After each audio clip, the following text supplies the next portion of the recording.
Well, the new film Junction takes viewers inside the opioid crisis, following 3 different perspectives of a doctor, an addict, and a pharmaceutical CEO, showing how the small choices we make every day have an enormous impact on the world. Take a look.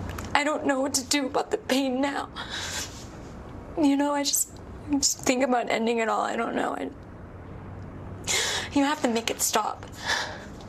Please. How long have you been off the oxycodone?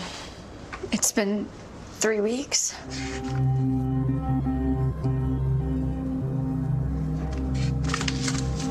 Okay.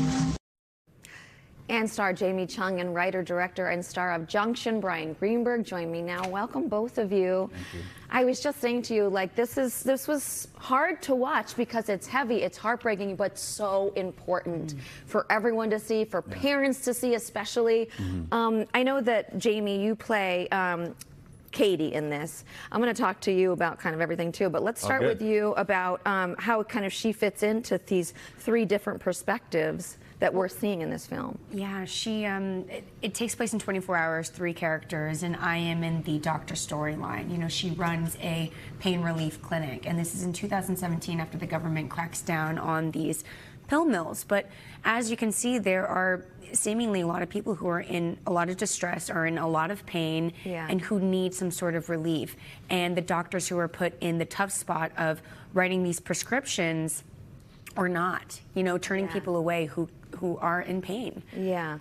And so, Bryan, you wrote this, you directed it, you star in it too. I mean, like she just said, the film takes place in one day. Why did you choose to kind of capture it just in that 24-hour period? You know, it's such a huge topic, right? It's like, how do you even break it? So like as a writer, I'm like, how do I even like approach this? You know, I wanted to figure out how a system was put in place to make addicts out of innocent people, and I just didn't think you could do it through one storyline. So I did the CEO of the pharmaceutical company, a doctor, and a patient. And I just thought it's such a macro story. Let's just focus in on the micro characters. Yeah. Because I only had 90 minutes. I couldn't tell everything. It's so hard to figure out what to keep in. It's just like, let's just squeeze this in and look at the people who are involved in this crisis and not try to like, this is not an educational film on how the opioid crisis started. This is about people and their involvement in it, you know? Yeah. And the choices that they have to make. And that's the thing, too. It's like, you know, we see this, Jamie, we see from the film there's 3 different perspectives, and it's kind of about the aftermath of opioids, how opioids are affecting all these different people, even if you're not an addict. If it, you know, it's the doctor, it's the pharmaceutical company, you know, it's all of these different motivations and choices that these people are making.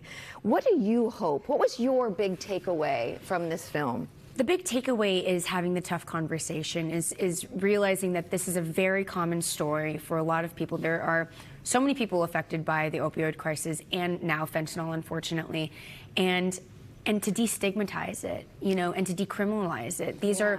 It's a disease, you know, and the Sangard Foundation, there's amazing nonprofit organizations out there that are there to support the victims and their families. Yeah, and we kind of cut to these faces. Those are all real people. Some of them were real people. When we were filming, some of them were actors, some of them were extras. I just wanted to capture, because I really wanted to put a face to addiction, because it does feel abstract and we don't talk about it. And I really wanted to humanize it. And so I filmed people, and I just said, hey, you know, as a director, I was like, tell me if you've had anybody that you know that's been affected by this crisis, and just think of them. And don't say anything, and just look at the camera. And it was very affecting and very moving. And then I went into the streets of Rhode Island. I found people who were in the throes of addiction, and I did that. And then I didn't want to make like addict porn, you know, because it's not just about addicts; it's about everybody. I went to family members, I went to counselors, and social workers who were helping people get off and it just affects all of us. And I don't know. I think it really brings it home for the audience. Yeah, you know, and you've been very open about having had taken opioids after a surgery, and you could feel how people could get addicted by this, and it could affect their life. You know, and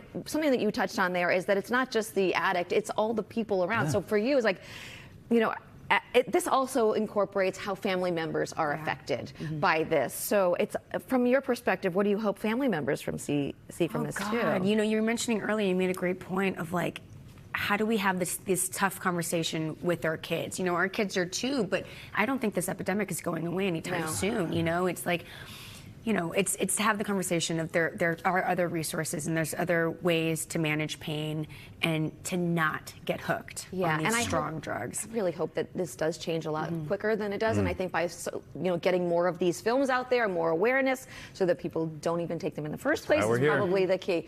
You can catch Junction in theaters and on demand today. Thank you so much for stopping by and for making this film. Thank you very much. Appreciate it.